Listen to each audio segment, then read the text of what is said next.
Quelles sont tes meilleures techniques de négociation, Ghislain, que tu utilises quand tu veux négocier de l'immobilier?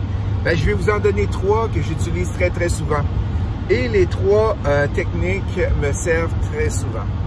Première technique, le silence. Ça veut dire quoi, ça? Ça veut dire être à l'écoute de la personne qui est en face de toi.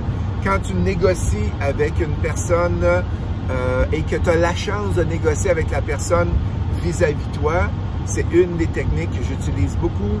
Être à l'écoute de ses besoins, c'est quoi qu'elle veut, pourquoi qu'elle vend, c'est quoi qu'elle déménage, c'est quoi qui se passe dans sa famille, c'est quoi qui se passe dans toutes ces choses, et être très à l'écoute des gens pour être capable de dénicher le petit point magique qui dit « Ah, c'est à lui que je veux vendre ».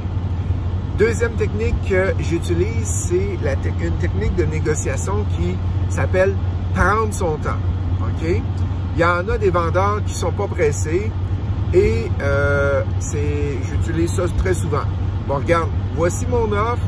Si tu es satisfait avec cette offre-là, ben tant mieux. Si tu n'es pas satisfait, ben qu'est-ce qu'on va faire? C'est qu'on va attendre, on va voir si le marché me donne raison ou pas. Ça m'est arrivé souvent je me rappelle un duplex à Saint-Hubert. Je regardais pour faire un achat, pour le rénover puis le revendre.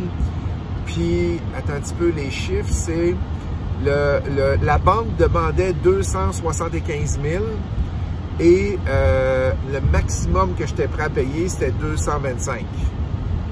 Fait que j'ai fait mon offre au maximum que j'étais prêt à payer. J'étais sûr qu'elle allait refuser. Et comme de fait, ils ont refusé. Et savez-vous quoi? 6 mois après, il s'est vendu 225. Fait que j'ai donné raison au marché, excepté que la banque n'a pas voulu.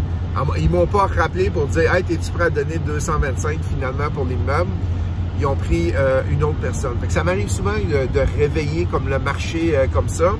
Et la troisième technique que j'utilise, et je peux vous dire, je suis un pas pire Colombo, c'est d'aller chercher tout ce qui se passe sur l'immeuble, les vendeurs, excusez-moi, les vendeurs, leur compagnie, leur Facebook personnel, leur Google, les locataires, je fais de la recherche, je vais cogner aux portes à côté des immeubles, je m'informe partout. Fait que tout ce que je sais comme information peut me servir lors de la négociation. Fait que comment Justin La Rochelle négocier un immeuble, c'est la façon que je fais et c'est mes 3 techniques que j'utilise le plus souvent. J'espère vous autres aussi que vous allez les utiliser et que vous allez apprendre à avoir des moments de silence. Vous voyez, c'est long, hein? Juste 5 secondes de silence. Mais il faut apprendre à être capable d'écouter. Puis il y a beaucoup de gens qui sont pas capables de faire ça. Et entre autres, j'ai de mes associés que j'ai eu au cours des années, je l'amenais plus négocier avec moi. Il parlait trop, il parlait, et ça n'arrêtait pas. La négociation ne tournait jamais comme on le voulait. Fait que silence, la règle d'or pour négocier. Bye!